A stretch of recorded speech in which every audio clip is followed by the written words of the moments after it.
नमस्कार, मैं हूँ राजीव और मेरे साथ जुड़ रहे हैं बाज़ार विश्लेषक सोमेश कुमार। सोमेश, बहुत स्वागत है आपका। बाज़ार में इस समय ये छठा हफ्ता जब लगातार कमज़ोरी बनी हुई है, लगातार एक दबाव बना हुआ है।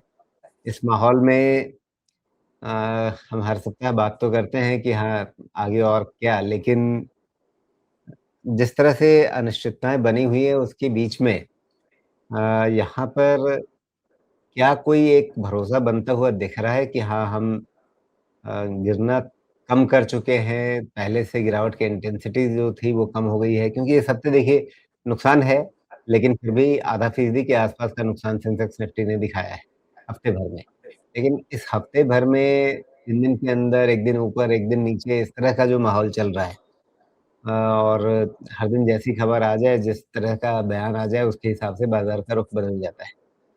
तो वैसे में निर्णय करना यहाँ पे अपने एक्शन पॉइंट्स निकालना क्योंकि हमारी इस चर्चा का मकसद यही है कि निवेशक जो सुने वो इसमें से अपने लिए कुछ एक्शन पॉइंट्स निकाल सके। तो अब 6 हफ्ते हमने देख लिए लगभग बाज़ार को नीचे आते हुए, यहाँ क्या हैं एक्शन पॉइंट्स? जी, राजीव जी, बाज़ार क्या करेगा, इसका बड़ा मुश्किल जवाब हो गया है बिकॉज़ सुबह, शाम, दिन-रात तो स्टेटमेंट्स चेंज हो जा रहे हैं और अभी ऐसा तो है नहीं कि कोई फंडामेंटल या टेक्निकल ड्रिवन मार्केट है, ये तो Donald Trump statement driven market है, इसलिए बहुत मुश्किल है कह पाना। और उस समय में जहाँ पे कोई इंसान एक स्टैंड लेता ही नहीं है, तो ये तो मुश्किल है। मैं सिर्फ़ इतना समझता हूँ कि बाज़ार जहाँ आज है, 6 महीने, 9 महीने बाद यहाँ तो नहीं रहेगा, इससे बेहतर रहेगा। मुझे जैसे बात समझ में आती है। हाँ, एक चीज़ है कि अगर हॉर्मज़ ओपन नहीं होता है, क्रूड नीचे नहीं आता है और ये 10-15 दिन के बाद भी मामला चलता रहता है, तो इकॉनमी ख़राब होगी। इकॉनमी ख़राब होगी तो फिर उसमें कुछ भी अच्छा नहीं रहेगा। बट जितनी भी पीछे चीज़ें जाके देखता हूँ मैं, चाहे वो 2008 क्राइसिस हो या कोविड क्राइसिस हो, हमेशा मैंने देखा है central bank, government, ministry of finance, ये सब मिल के इनोवेटिव स्टेप्स लेते हैं और फिर इकॉनमी को ठीक करने में लग जाते हैं। और एक छोटी-सी बात जो मेरे दिमाग में पीछे बैठ गई है कि गवर्नमेंट और आरबीआई ने लिक्विडिटी, क्रेडिट ग्रोथ, इन सब को लेके पिछले 1.5 साल में बहुत काम किया है। 1.5 साल ना बोलें तो कम से कम 1 साल में बहुत काम किया है। इतना तो बर्बाद नहीं होने देंगे। अब ये सिचुएशन हमारे कंट्रोल के बियॉन्ड है, ग्लोबल प्रॉब्लम है, तो इससे हर्ट तो होगा, लेकिन पूरा 1 साल का किया हुआ काम ऐसे बर्बाद तो नहीं होने देंगे। देखिए, टैक्स कट हो गया, जीएसटी कट हो गया, बहुत सारा खर्चा छोड़ा है।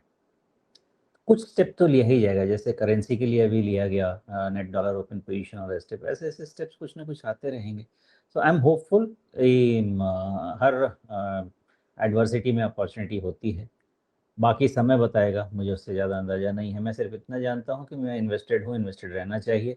जिसको भी नया है, उसको डर लगता है और डर लग सकता है क्योंकि पता नहीं है 24,000 है कि 19,000 है कि 18,000, हर नंबर चलते हैं। जितनी बारी भी आप देखेंगे, कोई भी टेक्निकल लेवल करेक्ट नहीं होते हैं। जब मार्केट फॉल होता है, तो मार्केट अपना टेक्निकल लेवल डिफ़ाइन करता है। अगर किसी को डर लगता है, तो वेट कर ले 2 हफ्ता और। क्योंकि ट्रम्प कहते हैं 2-3 हफ्ते में वो निकल जाएँगे। हो सकता है 2 दिन में निकल जाए, हो सकता है 2 महीने भी नहीं निकले, नो आइडिया क्या करने वाले हैं।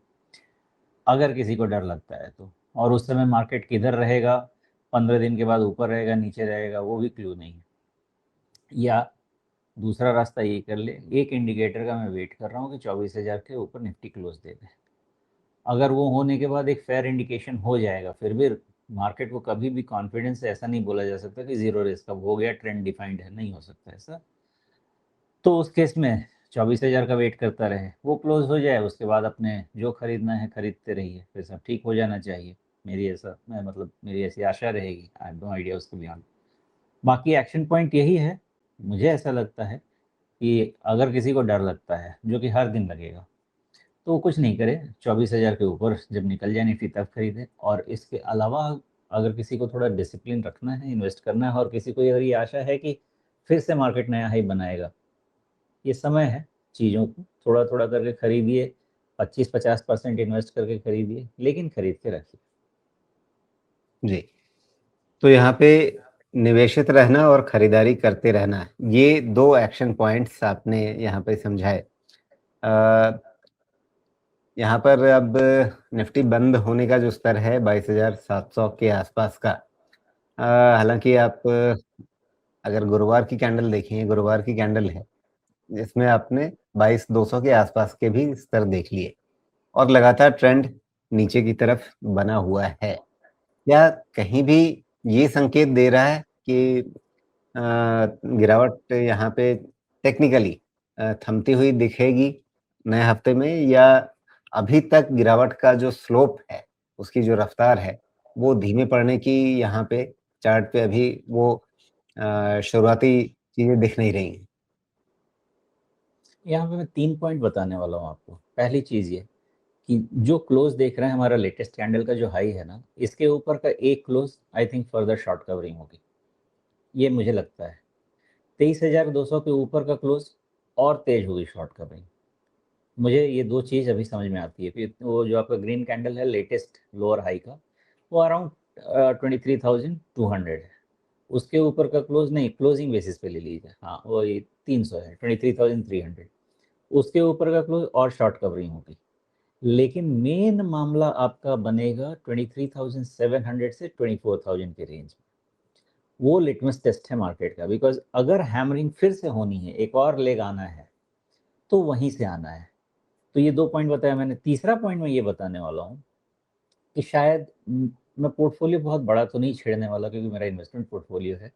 लेकिन 700 से 24,000 के रेंज में चाहे तो थोड़ा-सा कुछ पोर्टफ़ोलियो में ऐसा एडजस्टमेंट कीजिए, बिकॉज़ ये जो डैमेज हुआ है इसमें कुछ अच्छी चीज़ों को भी थोड़ा और समय लगेगा अब निकलने में। रीज़न इज़ कि अब जिनको गैस नहीं मिला, जिनको तेल नहीं मिला, अब इसके कारण असर होगा, एमएसएमई पे असर होगा, जिस चीज़ पे भी असर होगा, क्रेडिट ग्रोथ पे थोड़ा असर होगा, ये सब अगर होगा, तो चाहें तो वहाँ पे अगर करना है टैक्टिकली और अगर एबिलिटी है, तो 23,700 से 24,000 के रेंज में जिनके ऑलरेडी पोज़ीशंस हैं, जो फँसे हुए हैं, ऐसा अगर किसी को लगता है, 10-15% कैश रिलीज़ करके वैसे जगह से रिलीज़ कीजिए जो इस नए तरीके के फॉल में इम्पैक्ट हुए हैं। मतलब कहाँ किया जा सकता है? वैसे बिज़नेसेस जिनके लिए कोविड लाइक सिचुएशन कर दिया गया है, वैसे जगह से थोड़ा-सा कैश रिलीज़ कर लीजिए। और बहुत ज़्यादा फ़र्क नहीं है, 23,700 से 24,000, 300-400 पॉइंट का डिस्टेंस है। इस डिस्टेंस को या तो कवर करने के लिए वहाँ से जो रिलीज़ कीजिए, उसको वेट कर लीजिए। और वो कैश को 24,000 के ऊपर क्लोज़ होता है तो रीडिप्लॉय कर दीजिए। मैं वैसा करूँगा। लेकिन जो सेक्टर्स हैं उसको थोड़ा-सा रीडिफाइन करूँगा। मतलब कई जगह वेट मैं कम करूँगा और कई जगह मैं वेट बढ़ाऊँगा। बोलेंगे तो बता भी दूँगा। जी, बिल्कुल। तो ये जो आप बता रहे हैं कि जिनके लिए कोविड लाइक सिचुएशन, जहाँ पर कोविड जैसी स्थिति है, यानी व्यापार प्रभावित हो रहा है, तो ऐसे कौन से सेगमेंट्स हैं? क्योंकि अ, ऐसा तो है नहीं कि लॉकडाउन जैसी स्थिति है, आवाजाही बंद है, लेकिन कई जगहों पे काम या तो कम हुआ है या रुक गया है। तो ऐसी कौन-सी जगहें हैं जहाँ पर आपको लगता है कि इसका असर हमें दिखेगा आने वाले तिमाही नतीजों में? है राजीव जी, जिनको भी गैस, तेल as input material, raw material use होता है, उसमें गज़ब की हालत है। जैसे for example tiles, ceramics, paints, आप जितना भी खाने से रिलेटेड वाले हैं, रेस्टोरेंट वाले हैं, इन सब में जिनको समझिए जिनका एलपीजी एक इनपुट की तरह है या जिसके बगैर नहीं चल सकता, या जिनका ऑयल एक इनपुट मटेरियल है जिसके बगैर नहीं चलता। ऐसे जगहों में ऐसा नहीं है कि कंपनी खत्म हो जाएँगे, कोई खत्म नहीं होने वाला। बट इनका रिकवरी पाथ फिर से शुरू होगा, जो कि अच्छी जगह जा रहे थे। अब रिकवरी पाथ तो चीज़ें हो सकता है 6, 9, 12 मंथ्स इनकी डिले हो जाए। तो वैसे जगह को चाहे तो रिस्ट्रक्चर कर लें, बिकॉज़ मुझे ऐसा लगता है कि 2 चीज़ों पे और फ़ोकस बढ़ जाना चाहिए इनसे निकाल के। मुझे लगता है कि फ़ार्मा में थोड़ा और वेट बढ़ना चाहिए अब। ख़ासकर वैसे फ़ार्मा जो डोमेस्टिक मार्केट में है, जिनका बिज़नेस का शेयर डोमेस्टिक मार्केट का लेट्स से 70, 80, 90% है, वैसे जगह पे बढ़ना चाहिए। तो जैसे आप वहाँ से निकालेंगे तो कहाँ करेंगे? मुझे ये थोड़ा सेफ लगता है ऐसा। और बीएफएसआई में ऐसा नहीं कि कुछ नहीं करना चाहिए, लेकिन मुझे नहीं लगता कि ऐसे समय में बीएफएसआई का भी वेट बढ़ाना चाहिए। थोड़ा वेट करके देखना चाहिए इन्फ्लेशन क्या रंग लाता है, नहीं लगता है। जितना पहले का वेट है उतना वेट मेंटेन कीजिए। बीएफएसआई में वेट बढ़ाइए मत। फार्मा में थोड़ा-सा वेट बढ़ाइए और शायद मुझे लगता है कि कंजम्पशन में वेट बनाए रखना चाहिए। अगर कम हो गया है गिरने के कारण, तो उसका वेट थोड़ा-सा रीएडजस्ट कर लीजिए करंट मार्केट वैल्यू के हिसाब से। जी, ओके। तो ये अभी मतलब थोड़ा-सा डोमेस्टिक कंजम्पशन और उसमें भी ऐसी जगहें जहाँ पर तेल गैस का असर कम हो, जहाँ पर चीज़ें एनर्जी पे ज़्यादा डिपेंडेंट ना हो और साथ में जहाँ पर पेट्रोलियम एक रॉ मटेरियल की तरह से इस्तेमाल नहीं होता है, ऐसी चीज़ें आपको देखनी है। ठीक है, तो अब यहाँ पर निफ्टी के लिए आपने ऊपर के स्तर बताए कि कौन-कौन से स्तर पार होने के बाद अ, यहाँ पर आपको एक शॉर्ट कवरिंग दिखेगी यानी उसके चलते बिकवाली सौदे कटने के चलते तेज़ी उभरती हुई दिखेगी। लेकिन नीचे की ओर कितना खतरा बचा हुआ है? नीचे तो खाई है, पता नहीं कहाँ तक है। क्योंकि जब तक ऊपर वाली चीज़ क्लियर नहीं हो जाती है, नीचे वाली चीज़ तो ओपन ही है, किसी लेवल का कोई पता नहीं है। और मुझे ऐसा लगता है कि मार्केट 15-20 अप्रैल से पहले, शायद 20 अप्रैल से पहले ऊपर जाने के लिए बहुत कोशिश भी नहीं करेगा। कहीं थोड़ा रिकवरी करके फिर वहाँ पे रुकेगा, बिकॉज़ ट्रम्प का ये कहना है कि 2 और 3 वीक्स, जस्ट इन केस, अगर उनके स्टेटमेंट को ट्रस्ट किया जा सके तो 2 और 3 वीक्स। तो जब वो बोल के गए हैं, तो उसके बाद से 2-3 वीक वही 15 अप्रैल के आसपास का बनता है या 20 अप्रैल के आसपास का बनता है। तो लेवल और टाइम दोनों को अगर लेके चला जाए, तो मुझे ऐसा लगता है कि 15-20 अप्रैल का मार्केट वेट करेगा कि उसके पहले क्या डेवलपमेंट्स हैं, नहीं हैं। कुछ निकल के आता है सामने, नहीं निकल के आता है, क्रूड का कुछ एडजस्टमेंट हो पाता है, या ईरान विथ कंडीशंस हॉर्मज़ को ओपन करता है, बिकॉज़ ईरान के अलावा किसी की एबिलिटी नहीं है हॉर्मज़ ओपन कराने की। ईरान जो करेगा, ईरान ही करेगा। तो ये सब चीज़ों को मार्केट ऑब्ज़र्व करेगा। इसमें जो भी सिर्फ़ मैंने बोला ना, 2 चीज़ पे ध्यान रखना है अपने को, हॉर्मज़ ओपन हुआ कि नहीं, और ब्रेंट 90 के नहीं, ब्रेंट 90 के $90 के नीचे आया कि नहीं। ये 2 पैरामीटर सब कुछ डिफ़ाइन कर देंगे आने वाले समय का। जी। अगर हम कोविड से शुरुआत करें इस चार्ट को देखना, तो ऐसा लगता है कि जिस तरह का एक कंसोलिडेशन हमें 2021 में दिखा था, उसी तरह का एक कंसोलिडेशन वापस इस समय दिख रहा है, बल्कि उससे थोड़ा ज़्यादा ही दिख रहा है। ये उससे बहुत और खराब या है। अगर हम ये बहुत जी, खराब है उससे। ओके। मैं इस संभावना की तरफ आना चाह रहा हूँ कि क्या ये जो हमने 26,000 के आसपास से लेकर के ये लगभग 22,800 और 22,750 वगैरह के आसपास के की गिरावट देखी। लगभग वैसे ही गिरावट एक बार फिर से रेप्लिकेट हो रही है, दोहराई जा रही है। क्या ये एक तरह का रेक्टेंगुलर पैटर्न आगे बन सकता है और उसका मतलब क्या ये है कि 21,750 से बहुत ज़्यादा दूर हमारे लिए शायद तलहटी नहीं है? बिल्कुल वैलिड पॉइंट। ऐसा क्यों है, ये भी समझते हैं। तो जो हमारा ईपीएस ग्रोथ 15-18% हो सकता था, उसको मैंने अब 13% कर लिया था। हो सकता है कि वो 10% हो जाए। तो अगर अर्निंग्स को नीचे करना पड़ेगा, तो ये जो मूवमेंट है, जो 28,000 से 30,000 के रेंज तक हो सकती थी, अगर ईपीएस ग्रोथ उतना नहीं दिखेगा, तो ये एक समझें कि 22,000 से 26,000 के रेंज में मार्केट हो सकता है 6 महीना अटका रह जाए, और उसके बाद कुछ ढंग की रिकवरी देगी। 6 महीना मतलब सितंबर अक्टूबर तक ये पॉसिबिलिटी है। क्यों मैंने बोला ये 2022-23 वाला से ज़्यादा खराब है, बिकॉज़ इसका जो डैमेज है इन टर्म्स ऑफ वैल्यूएशंस, वो और ज़्यादा हो चुका है। तो या निफ्टी को 22,000 नहीं, 22,000 आया तो है, लेकिन वो बॉटम एंड ऑफ वैल्यूएशन हो सकता है। अब प्रॉब्लम क्या होगा यहाँ पे, जीडीपी डेटा अगर आगे क्वार्टर के आएंगे और अगर कहीं पे भी अगर ये 6.5% के नीचे वाला नंबर आने लगा, बिकॉज 7.5% पे कोई भी मार्केट में फैक्टर नहीं कर रहा है, उसको हर कोई 6.75 6.57 इस रेंज को लेके ही डिस्काउंट करके अपने वैल्यूएशन फैक्टर कर रहा है। अगर 6.5% का भी जीडीपी फोरकास्ट अगर उससे खराब होने लगता है, देन मार्केट कुछ और भी फैक्टर करेगा डाउन साइड। अदरवाइज ये जो करेक्शन है at this juncture 19-20 trillion P और GDP growth in the range of 6.5 to 7%, most part of the damage, sentiment damage is done. But बाकी आने वाले समय के डेटा पे बहुत कुछ डिपेंड करेगा कि क्या निफ्टी 22,000 से भी 10% नीचे जाना चाहेगा, वो सिर्फ डेटा बता सकता है। जी। अच्छा, चूंकि रिट्रेसमेंट इससे पहले हमने 21,750 के आसपास से देखा, अब वो रिट्रेसमेंट अब देखना किसी काम का नहीं रह गया है, तो हमें इससे पीछे जाना पड़ेगा। तो फिर हम रिट्रेसमेंट इसको जून 2022 से देखना शुरू करें या सीधे कोविड लो से?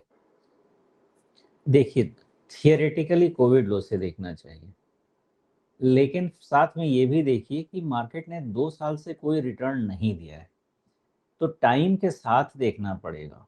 तो टाइम करेक्शन में होता क्या है कि ये जो हमको लग रहा है कि अब कोविड वाला जो करेक्शन है वो चला जाएगा, तो वो मतलब वो थोड़ा सा एग्जैजरेशन तो देखा है आपने कि अपसाइड में भी होता है और डाउन साइड में भी होता है, तो उतना हमको नहीं करना चाहिए, मुझे ऐसा लगता है। अब मैंने दो पैटर्न स्टडी करने की कोशिश की है। एक जो हमारा, जहां जून 2022 से जो हमारी रैली शुरू हुई थी, ओके, एक लेग वो है। हमारे पास दो लेग है ना स्टडी करने के लिए कोविड के बाद से। एक लेग हमारा स्टडी करने के लिए जो कोविड से शुरू हुआ और जुलाई या हाँ जुलाई में 2022 में करेक्शन खत्म हुआ, एक लेग बना। फिर फिर जो शुरू हुआ, सॉरी जून 2022 दिख रहा है मुझे, जून 2022, और फिर दूसरा लेग वहां से शुरू हुआ। तो मुझे ऐसा लगता है कि उस लेग को भी छोड़ना नहीं चाहिए, है ना।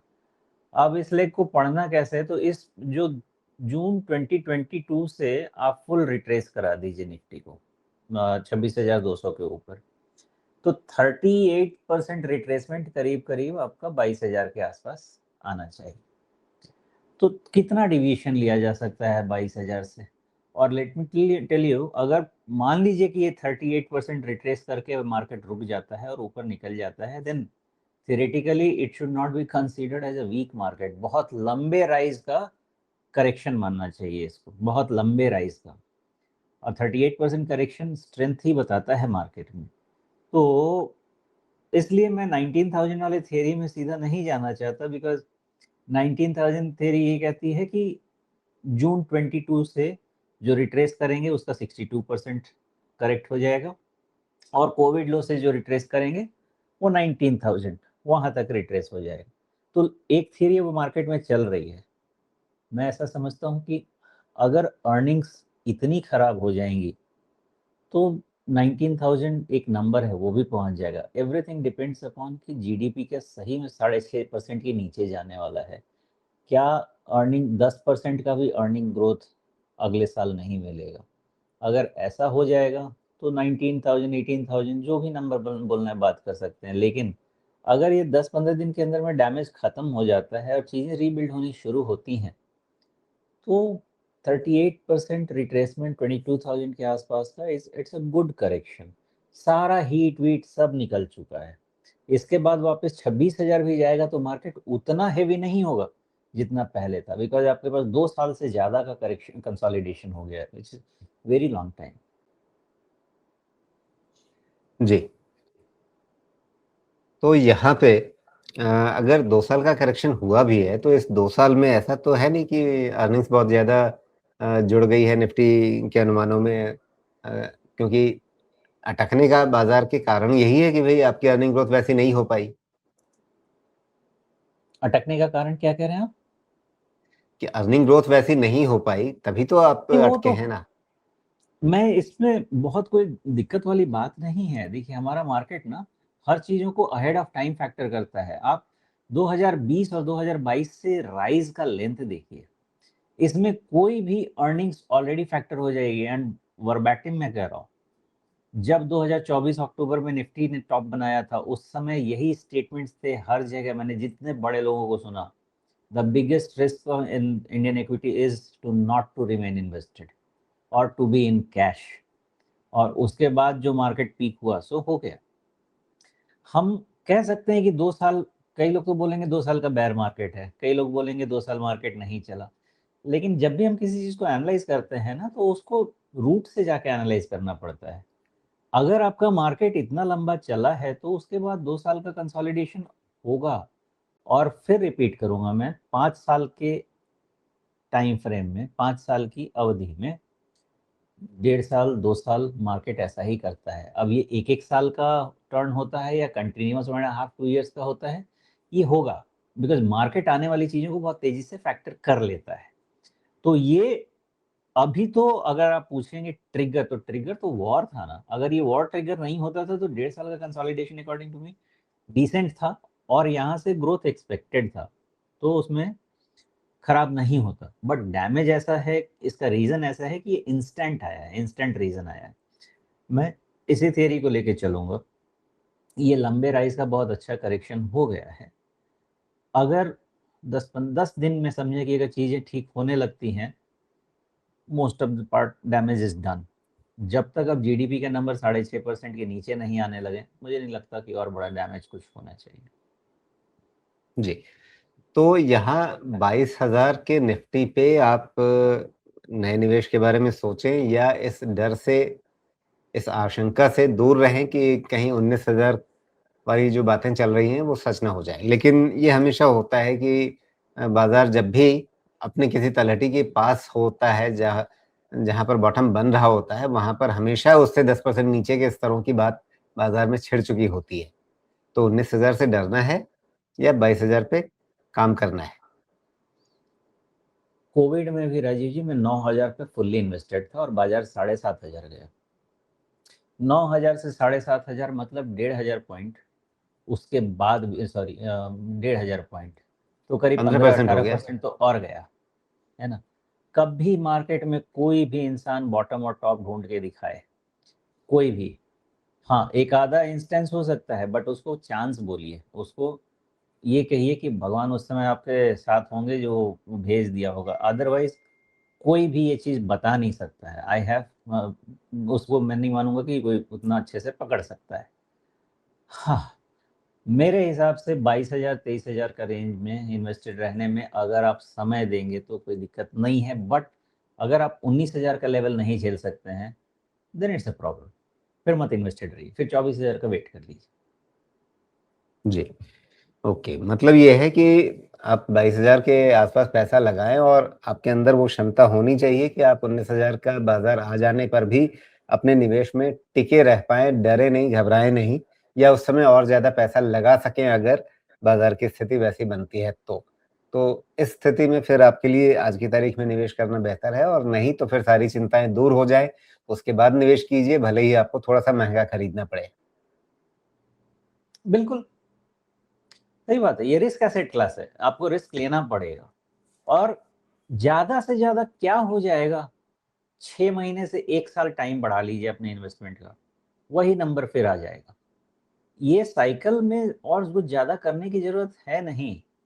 बट अगर कोई एकदम उसको क्या बोलते हैं, रिजिड है कि नहीं मुझे हर साल पैसा बनना चाहिए, नहीं मेरा हर 3 साल 4 साल में पैसा डबल हो ही जाना चाहिए, फिर वो स्टबर्न है, उसका कुछ नहीं हो सकता। जी।